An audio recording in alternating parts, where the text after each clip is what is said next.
Right now, the entire planet is vibrating, and scientists don't know exactly why. Picture it.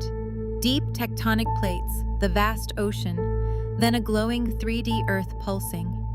Special sensors called seismometers pick up a constant, ultra-low frequency hum that never stops, even on calm days. One idea says ocean waves slam the seafloor and turn the whole planet into a giant speaker.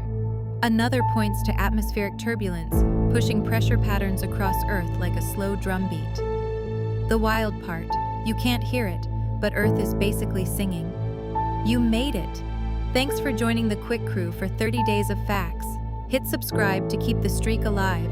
Stay curious, stay quick.